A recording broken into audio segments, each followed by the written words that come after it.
Android ഫോൺസിൻ്റെ king ആയ Samsung S22 അൾട്രയാണ് നമ്മൾ review ചെയ്യാൻ പോകുന്നത്. ഈ ഫോണിൻ്റെ ഗുണങ്ങളും പോരായ്മകളും മറ്റു ഫീച്ചേഴ്സും നമുക്ക് നേരിടും.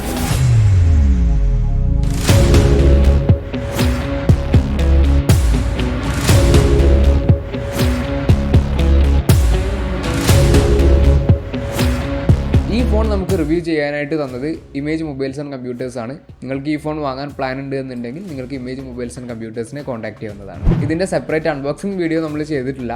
ഇതിൽ ചെറിയൊരു ബോക്സ് ആണ് വരുന്നത്. അതിൽ നമ്മുടെ ഫോണും ഒരു സിം എജക്ടർ പിൻ, കുറച്ച് documentations, type C to type C cable, ഇത് മാത്രമാണ് ബോക്സിൽ വരുന്നത്. ബോക്സിൽ ചാർജർ കിട്ടുന്നില്ല, അത് നമ്മൾ സെപ്പറേറ്റ് വാങ്ങാം. സാംസങ് S സീരീസിൻ്റെയും നോട്ട് സീരീസിൻ്റെയും ഒരു മിക്സഡ് ഡിസൈനാണ് ഈ ഒരു ഫോണിൽ വരുന്നത്. നമ്മുടെ ലാസ്റ്റ് ജനറേഷൻ S21 അൾട്രയൊക്കെ ആയിട്ട് കമ്പയർ ചെയ്യുമ്പോൾ അതിൻ്റെ ഒരു ഏകദേശം ഡിസൈനാണ് വരുന്നത്. എന്നാൽ അതിലൊരു നോട്ട് സീരീസിൻ്റെ ഒരു ടച്ചും ഇതിൽ കൊടുത്തിട്ടുണ്ട്. എന്തായാലും ഫ്ലാഗ്ഷിപ്പ് ഫോണാണ്, അതുകൊണ്ട് തന്നെ നല്ലൊരു പ്രീമിയം ഡിസൈനാണ് ഇതിൽ വരുന്നത്. ഇതിൻ്റെ ടോപ്പ് സൈഡിലും ബോട്ടം സൈഡിലും ആയിട്ട് നമുക്ക് ഷാർപ്പ് എഡ്ജസ് കാണാൻ കഴിയും. ഒരു ഫ്ലാറ്റ് ആയിട്ടുള്ള ഡിസൈനാണ് അവിടെ വരുന്നത്. അതുകൊണ്ട് തന്നെ നമുക്ക് ടേബിളിലൊക്കെ ഈ രീതിയിൽ ഒരു സപ്പോർട്ടും ഇല്ലാതെ ഫോൺ വെക്കാൻ കഴിയുന്നുണ്ട്. ആ ഒരു ഡിസൈൻ പേഴ്സണലി എനിക്ക് ഇഷ്ടപ്പെട്ടു. പക്ഷേ എല്ലാവർക്കും അത് ഇഷ്ടപ്പെടുമോ എന്നുള്ളത് സംശയമാണ്. പക്ഷേ സൈഡിലായിട്ട് കർവ്ഡ് ആയിട്ടുള്ള ഡിസൈനാണ് വരുന്നത്. അതുകൊണ്ട് തന്നെ നമുക്ക് കയ്യിൽ പിടിക്കാനായിട്ട് കംഫർട്ടബിൾ ആണ്. ഗൊറില്ല ഗ്ലാസ് വിക്ടസ് ആണ് ഫ്രണ്ടിലും ബാക്കിലും വരുന്നത്. അതുപോലെ ആർമർ അലൂമിനിയം ഫ്രെയിം ആണ് ഇതിൽ വരുന്നത്. IP68 വാട്ടർ റെസിസ്റ്റൻറ്റും കിട്ടുന്നുണ്ട്, ഫോണിനും കിട്ടുന്നുണ്ട്, ഇതിൻ്റെ കൂടെ വരുന്ന S പെന്നിനും കിട്ടുന്നുണ്ട്. അതുകൊണ്ട് ഓവറോൾ ബിൽഡ് ക്വാളിറ്റിയുടെ കാര്യത്തിൽ അടിപൊളിയാണ്. 8.9 mm തിക്നെസ് ആണ് ഇതിൽ വരുന്നത്. 228 ഗ്രാം വെയിറ്റും വരുന്നുണ്ട്. അത്യാവശ്യം നല്ല വെയിറ്റ് വരുന്നുണ്ട്, കാരണം അത്രയും സൈസ് കൂടിയ ഫോണാണ്. പക്ഷേ നല്ല രീതിയിൽ വെയിറ്റ് മാനേജ്മെൻറ്റ് ചെയ്തിട്ടുണ്ട്. അതുകൊണ്ട് നമുക്ക് ഓവറായിട്ട് ഒരു വെയിറ്റുള്ള ഫീലൊന്നും വരുന്നില്ല. 6.8 ഇഞ്ചസിൻ്റെ 2x AMOLED ഡിസ്പ്ലേ ആണ് ഇതിൽ വരുന്നത്. 1750 നിറ്റ്സ് ബ്രൈറ്റ്നസ്സും വരുന്നുണ്ട്. സാംസങ്ങിൻ്റെ ഫ്ലാഗ്ഷിപ്പ് ഫോണാണ്, അതുകൊണ്ട് തന്നെ ഡിസ്പ്ലേയുടെ കാര്യത്തിൽ ഒരു കോംപ്രമൈസും ഉണ്ടാവില്ല. ഏറ്റവും ബെസ്റ്റ് ക്വാളിറ്റിയുള്ള ഡിസ്പ്ലേ ഇതിൽ യൂസ് ചെയ്തിട്ടുണ്ട്.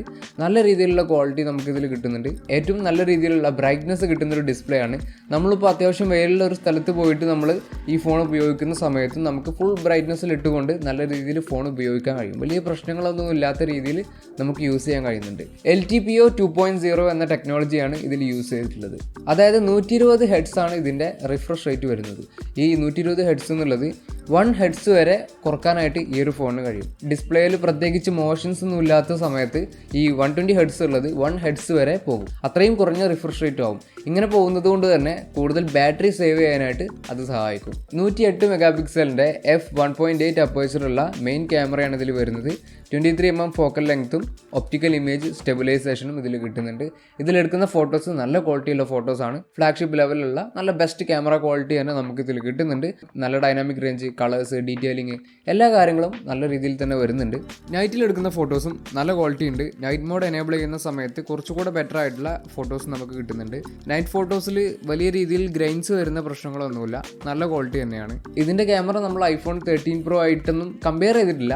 പക്ഷേ നമ്മൾ പല യൂട്യൂബ് റിവ്യൂസും കണ്ട സമയത്ത് iPhone 13 Proയുടെ ക്യാമറ കുറച്ചുകൂടെ ഓവറോൾ നോക്കുമ്പോൾ കുറച്ചുകൂടെ ബെറ്റർ ആണ് എന്നുള്ള റിസൾട്ട് നമുക്ക് കാണാൻ കഴിയും. എന്ന് വെച്ച് ഈ ഒരു ക്യാമറ മോശമാണെന്നല്ല, ഏറ്റവും ബെസ്റ്റ് ഫ്ലാഗ്ഷിപ്പ് ലെവലുള്ള ക്യാമറ തന്നെയാണ് ഇതിൽ യൂസ് ചെയ്തിട്ടുള്ളത്. നല്ല രീതിയിലുള്ള ക്വാളിറ്റി നമുക്ക് കിട്ടുന്നുണ്ട്.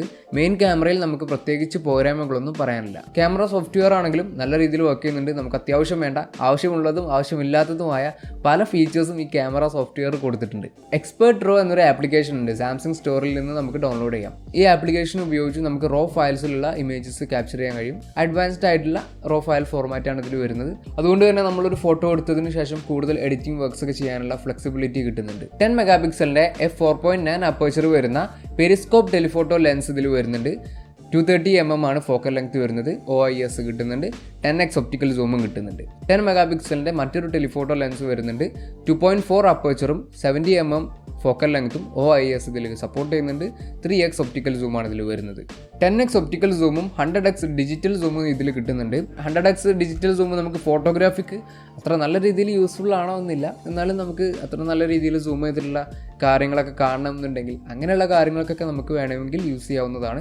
അതിൻ്റെ സാമ്പിൾ നമ്മൾ സ്ക്രീനിൽ കൊടുത്തിട്ടുണ്ട്. 12 മെഗാ പിക്സലിൻ്റെ അൾട്രാ വൈഡ് ക്യാമറയാണ് ഇതിൽ വരുന്നത്. നല്ല കളേഴ്സും ഡൈനാമിക് റേഞ്ചും വൈഡ് ആംഗിൾ ക്യാമറക്കും കിട്ടുന്നുണ്ട്. അത്യാവശ്യം വൈഡ് ആയിട്ടുള്ള ഫോട്ടോസാണ് ഇതിൽ എടുക്കുന്നത്. AI സ്റ്റീരിയോ ഡെപ്ത് മാപ്പിംഗ് എന്നൊരു ഫീച്ചർ ഇതിൻ്റെ പോർട്രേറ്റ് ഫോട്ടോസിന് കൊടുത്തിട്ടുണ്ട്. അതുകൊണ്ട് തന്നെ ഏറ്റവും നല്ല രീതിയിൽ എഡ്ജ് ഡിറ്റക്ഷൻ ചെയ്തിട്ടുള്ള പോർട്രേറ്റ് ഫോട്ടോസ് നമുക്ക് ഇതിൽ എടുക്കാൻ കഴിയുന്നുണ്ട്. സാധാരണ നമ്മളൊരു ഫോണിൽ പോർട്രേറ്റ് ഫോട്ടോസ് എടുക്കുന്ന സമയത്ത് കൂടുതൽ സമയത്തും എന്തെങ്കിലുമൊക്കെ പ്രശ്നങ്ങൾ നമുക്ക് എഡ്ജസിൽ കാണാൻ കഴിയും. പക്ഷേ ഈ ഒരു ഫോണിൽ നമ്മൾ പോർട്രേറ്റ് ഫോട്ടോസ് എടുക്കുന്ന സമയത്ത് കൂടുതൽ സമയങ്ങളിലും അത്യാവശ്യം നല്ല രീതിയിൽ തന്നെ എഡ്ജ് ഡിറ്റക്ഷൻ ചെയ്തിട്ടാണ് വരുന്നത്. 3x സൂം ചെയ്തിട്ടായിരിക്കും ഇതിൽ ഡിഫോൾട്ട് ആയിട്ട് പോർട്രേറ്റ് ഫോട്ടോസ് എടുക്കുന്നത്. അത് നമുക്ക് 1x ആക്കാനും കഴിയും. പക്ഷേ 3xൽ ഫോട്ടോ എടുക്കുന്ന സമയത്ത് കുറച്ചുകൂടെ ഒരു നാച്ചുറൽ ആയിട്ടുള്ള, നമ്മൾ പെട്ടെന്ന് കാണുന്ന സമയത്ത് DSLR ക്യാമറകളിലൊക്കെ എടുത്തതാണോ എന്നുള്ളൊരു ഫീൽ കിട്ടുന്ന തരത്തിലുള്ള ഫോട്ടോസ് നമുക്ക് 3x സൂമിലിട്ടുകൊണ്ട് എടുക്കാൻ കഴിയും. 1xലേക്ക് പോകുന്ന സമയത്ത് ഈ ഒരു 3xൽ വരുന്ന ആ ഒരു നാച്ചുറൽ ലുക്ക് നമുക്ക് കിട്ടുന്നില്ല. 40 മെഗാ പിക്സലിൻ്റെ സെൽഫി ക്യാമറയാണ് ഇതിൽ വരുന്നത്. നല്ല ക്വാളിറ്റിയുള്ള സെൽഫി ക്യാമറയാണ്, നല്ല ഡീറ്റെയിലിംഗ് ആണ്. സ്കിൻ ടോൺസ് ഒക്കെ നാച്ചുറലായിട്ട് നല്ല രീതിയിൽ തന്നെ ക്യാപ്ചർ ചെയ്യുന്നുണ്ട്. സെൽഫി ക്യാമറയിലെ പോർട്രേറ്റ് ഫോട്ടോസും നല്ല രീതിയിൽ എടുക്കുന്നുണ്ട്. ഭാഗ്യത്തിന് സ്നാപ്ഡ്രാഗൺ 8 Gen 1 ആണ് ഇതിൻ്റെ പ്രോസസ്സർ വരുന്നത്. 4 നാനോമീറ്റർ ആർക്കിടെക്ചർ വരുന്ന പ്രോസസ്സറാണ്. ഇതിന് മുന്നത്തെ ജനറേഷനിലൊക്കെ നമുക്ക് സാംസങ്ങിൻ്റെ എക്സിനോസ് പ്രോസസ്സറാണ് S21 അൾട്ര പോലെയുള്ള ഫോൺസിലേക്ക് വന്നത്. പക്ഷേ ഇപ്രാവശ്യം ഇന്ത്യയിൽ നമുക്ക് സ്നാപ്ഡ്രാഗൺ പ്രോസസ്സറാണ് വരുന്നത്. UK പോലുള്ള രാജ്യങ്ങളിലൊക്കെ സാംസങ്ങിൻ്റെ എക്സിനോസ് പ്രോസസ്സർ തന്നെയാണ് യൂസ് ചെയ്തിട്ടുള്ളത്. പക്ഷേ US, ഇന്ത്യ പോലെയുള്ള രാജ്യങ്ങളിലൊക്കെ നമുക്ക് സ്നാപ്ഡ്രാഗൺ കിട്ടുന്നുണ്ട്. അതുകൊണ്ട് തന്നെ നല്ല രീതിയിലുള്ള പെർഫോമൻസ് നമുക്കിതിൽ കിട്ടും. എക്സിനോസിൻ്റെ പ്രോസസ്സർ വരുന്ന ഫോണുകളിൽ പല പ്രശ്നങ്ങളും ഉണ്ട് എന്നുള്ള റൂമേഴ്സ് കേൾക്കുന്നുണ്ട്. അതിനെക്കുറിച്ച് നമുക്ക് കൂടുതലായിട്ട് അറിയില്ല. പക്ഷേ നമ്മുടെ നാട്ടിൽ വരുന്ന സ്നാപ്ഡ്രാഗൺ 8 Gen 1 ഏറ്റവും ബെസ്റ്റ് പെർഫോമൻസ് തരുന്ന ഒരു പ്രോസസ്സറാണ്. നല്ല രീതിയിൽ ഗെയിമിംഗ് ചെയ്യാൻ കഴിയും. ഏറ്റവും ബെസ്റ്റ് സെറ്റിങ്സിൽ ഇട്ടുകൊണ്ട് നമുക്ക് ഗെയിമിംഗ് ചെയ്യാൻ കഴിയുന്നുണ്ട്. ഏറ്റവും ഹെവി ആയിട്ടുള്ള വർക്ക്സ് നമുക്ക് വളരെ ഫാസ്റ്റ് ആയിട്ട് ചെയ്യാൻ കഴിയുന്നുണ്ട്. ഇത്രയും ബെസ്റ്റ് പെർഫോമൻസ് തരുന്ന ഒരു ഹൈ എൻഡ് പ്രോസസ്സർ ആയതുകൊണ്ട് തന്നെ ഹീറ്റിംഗ് വരാനുള്ള ചാൻസ് ഉണ്ട്. അങ്ങനെ ഹീറ്റിംഗ് വരാതിരിക്കാൻ വേണ്ടി നല്ല അഡ്വാൻസ്ഡ് ആയിട്ടുള്ള ലിക്വിഡ് കൂളിംഗ് ടെക്നോളജിയും ഈ ഒരു ഫോണിൽ യൂസ് ചെയ്യുന്നുണ്ട്. ഒരു നോർമൽ ഹീറ്റിംഗ് മാത്രമാണ് നമ്മൾ ഹെവി ആയിട്ടുള്ള വർക്ക്സ് ഒക്കെ ചെയ്യുന്ന സമയത്ത് വരുന്നത്. അങ്ങനെ ഓവർ ആയിട്ടുള്ളൊരു ഹീറ്റിംഗ് ഈ ഒരു ഫോണിൽ വരുന്നില്ല. Android 12ൻ്റെ കൂടെ One UI 4 ആണ് ഇതിൻ്റെ യൂസർ ഇൻ്റർഫേസ് വരുന്നത്. നല്ല യൂസർ ഇൻ്റർഫേസ് ആണ്. അത്യാവശ്യം നല്ല ഫീച്ചേഴ്സ് വരുന്നുണ്ട്. UI കസ്റ്റമൈസ് ചെയ്യാൻ പറ്റുന്ന UI തീംസ് കസ്റ്റമൈസ് ചെയ്യാം. അങ്ങനെയുള്ള പല ഫീച്ചേഴ്സ് ഇതിൽ വരുന്നുണ്ട്. അത്യാവശ്യം ചെറിയ രീതിയിലുള്ള ബ്ലോട്ട് വെയേഴ്സ് വരുന്നുണ്ട്. സാംസങ്ങിൻ്റെ ചില ആപ്ലിക്കേഷൻസ്, അങ്ങനെയുള്ള കുറച്ച് ആപ്ലിക്കേഷൻസ് ആണ് വരുന്നത്. വലിയ രീതിയിലുള്ള ബ്ലോട്ട് വെയേഴ്സ് വരുന്നില്ല. സോഫ്റ്റ്വെയറിൻ്റെ ഏറ്റവും പോസിറ്റീവായിട്ട് പറയാനുള്ളത് Android 12 ഉള്ളത് Android 16 വരെ അപ്ഡേറ്റ് ചെയ്യാൻ കഴിയുമെന്നുള്ളതാണ്. 4 Android അപ്ഡേറ്റ്സ് നമുക്കിതിൽ കിട്ടുന്നുണ്ട്. ഗൂഗിൾ പിക്സലിൽ പോലും 4 Android അപ്ഡേറ്റ്സ് ഒന്നും നമുക്ക് കിട്ടാറില്ല. അതുപോലെ 5 ഇയേഴ്സിൻ്റെ സെക്യൂരിറ്റി അപ്ഡേറ്റ്സും നമുക്ക് കിട്ടുന്നുണ്ട്. ഒരു ഫ്ലാഗ്ഷിപ്പ് ഫോൺ വാങ്ങുന്ന സമയത്ത് നമ്മൾ ഏറ്റവും എക്സ്പെക്ട് ചെയ്യുന്നൊരു കാര്യം ഈ ഒരു ഫോണിൽ കൊടുത്തിട്ടുണ്ട്. അതുപോലെ RAM Plus എന്നൊരു ഫീച്ചർ ഇതിൽ വരുന്നുണ്ട്. ഇന്റേണൽ സ്റ്റോറേജ് റാമായിട്ട് യൂസ് ചെയ്യാനുള്ള ഒരു ടെക്നോളജി ഇപ്പോൾ പല ഫോൺസിലും അത് വരുന്നുണ്ട്. അത്ര വലിയ രീതിയിലൊന്നും യൂസ്ഫുൾ ആവുന്ന ഒരു ഫീച്ചർ അല്ല അത്. സെക്യൂരിറ്റിയുടെ കാര്യം നോക്കിയാലും നല്ല രീതിയിലുള്ള സെക്യൂരിറ്റി സാംസങ്ങിൻ്റെ ഫോൺസിൽ നമുക്ക് കാണാൻ കഴിയും. സാംസങ് നോക്ക് security, privacy dashboard, security folder, ഇങ്ങനെ യൂസ്ഫുൾ ആയിട്ടുള്ള പല സെക്യൂരിറ്റി ഫീച്ചേഴ്സും നമുക്ക് ഈ ഒരു ഫോണിൽ കാണാൻ കഴിയും. അതുകൊണ്ട് തന്നെ സെക്യൂരിറ്റിയുടെ കാര്യത്തിൽ നമുക്ക് വലിയ രീതിയിൽ പേടിക്കേണ്ട ആവശ്യം ഉണ്ടാവില്ല. ഇനി നമ്മൾ ഇതുവരെ പറയാത്ത ഇതിൻ്റെ ഇമ്പോർട്ടൻ്റ് ആയിട്ടുള്ളൊരു കാര്യം, ഇതിൽ S Pen വരുന്നുണ്ട്. S Pen കൂടെ വരുന്നുണ്ട്. മുന്നത്തെ ജനറേഷനിൽ S Pen സപ്പോർട്ട് ഉണ്ടായിരുന്നു, പക്ഷേ കൂടെ വന്നിട്ടില്ല. പക്ഷേ ഇതിൽ ഇൻബിൽഡ് ആയിട്ട് S Pen വരുന്നുണ്ട്.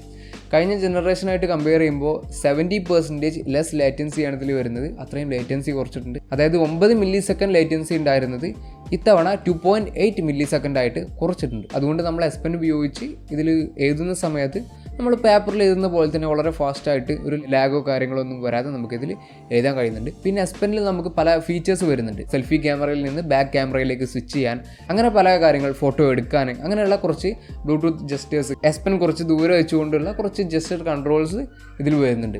അതുപോലെ നമ്മൾ ഇതിൽ നോട്ട് എഴുതുന്ന സമയത്ത് നോട്ട് കോപ്പി ചെയ്യാൻ, നമ്മുടെ ഹാൻഡ് റൈറ്റിംഗ് കൊണ്ട് എഴുതിയ കാര്യങ്ങൾ അത് ടെക്സ്റ്റ് ഫയലാക്കി മാറ്റാൻ, അത് കോപ്പി ചെയ്യാൻ, അതുപോലെ സ്ക്രീൻഷോട്ട് എടുത്തതിന് ശേഷം അതിൽ നമുക്ക് നോട്ട്സ് എഴുതാൻ, അങ്ങനെയുള്ള പല ഫീച്ചേഴ്സും നമുക്ക് S Pen ഉപയോഗിച്ച് കഴിയുന്നുണ്ട്. 5000 mAh ബാറ്ററിയാണ് ഇതിൽ വരുന്നത്. 45 വാട്ടിൻ്റെ ഫാസ്റ്റ് ചാർജിങ്ങും വരുന്നുണ്ട്. അത്യാവശ്യം നല്ല രീതിയിലുള്ള ഒരു ബാറ്ററി ലൈഫ് നമുക്കിതിൽ കിട്ടുന്നുണ്ട്. നോർമൽ യൂസേജിൽ എന്തായാലും ഒരു 1.5 ദിവസം ബാറ്ററി ലൈഫ് നമുക്ക് ഈ ഒരു ഫോണിൽ കിട്ടുന്നുണ്ട്. 15 വാട്ടിൻ്റെ വയർലെസ് ചാർജിംഗ് ആണ് ഇതിൽ സപ്പോർട്ട് ചെയ്യുന്നത്.